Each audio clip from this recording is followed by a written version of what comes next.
Hello again. I want to talk to you today a little bit about the use of vaginal estrogens after breast cancer. A lot of people are quite worried about using any kind of estrogens after breast cancer, which I can totally understand because obviously it stands to reason that if you've got a cancer that's estrogen receptor positive and you're on treatments to get rid of all the estrogen out of your body, you don't want to be using anything that puts estrogen back in your body. Now, one really important thing to remember is that post-breast cancer treatment, vaginal dryness and pain and damage with intercourse and things is pretty common. The reason for that is if you are on these treatments which really leach all of the estrogen out of your body, the vulvovaginal tissues, the genitourinary tissues, so that is all of the tissues around the vagina, the vulva, the urethra and the urinary tract are all very rich in estrogen receptors.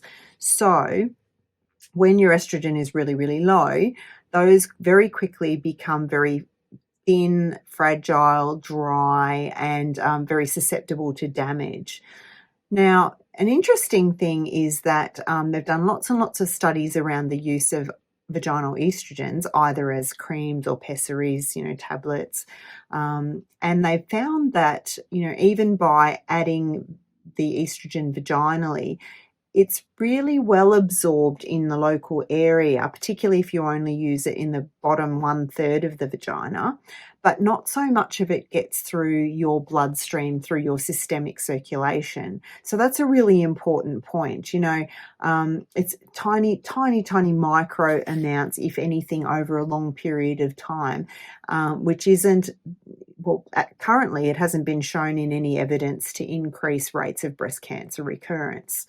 So it's super important to make sure that you go and speak to somebody who's knowledgeable in this area if you have very bad vaginal dryness, pain, if it's really impacting on your sex life or causing you discomfort, if you're getting lots of urinary symptoms, please do go and speak to a doctor who's pretty knowledgeable about menopause treatments post breast cancer so that you can get the right kind of advice. Sometimes that involves that specialist maybe talking to your oncologist, because sometimes, although oncologists are great at cancer treatment, they may not know a whole lot about the safety aspects of estrogen treatment. So sometimes getting your GP, your various specialists talking together is really the best way to go to make sure everyone's happy on that.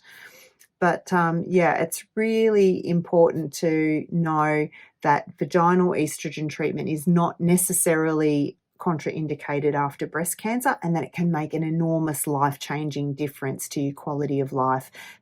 Something else that you can know about vaginal estrogen treatment is that it comes in various forms, as I mentioned. So there's a cream, there's tablets, there's pessaries that can be inserted, and they all are good in different ways for different people. One thing that you may find quite helpful is, particularly if you've got a great deal of vaginal dryness and soreness, is that you can actually put the estrogen cream on your fingertip, and then in the bottom part of the vagina, sort of if you're lying on your back, it's the bit that's sort of the lower part at the entrance of the vagina where the two sides meet and go down towards the anus. That bit there can be very fragile, because during intercourse it can become quite strained, and a lot of pressure goes on there and it can become damaged. So you can actually use the vaginal estrogen cream on your finger and just rub it in that area very gently until it's well absorbed, so that it's targeting the area where you particularly need it. So if you're too sore to even contemplate using vaginal pessaries or creams all that much to start with, you can start just by using the vaginal cream on your finger, just around the entrance of the vagina and on the external tissues. And then as that improves, then you might like to use the applicator with the cream inside the vagina, and then possibly even go on to use an applicator with a pessary or a tablet. Now, the recommended way of using vaginal estrogens is to use them every night for about 2 to 3 weeks initially, and then you can reduce them to about 2 to 3 times a week for maintenance afterwards. But it's super important also to make sure that you're using the right kind of vaginal lubricants. And I will talk a little bit more about that in my next video. So if you don't already, hit subscribe to make sure that you hear when the next video comes out, and I'll tell you all about the different types of vaginal lubricants that you should be going for.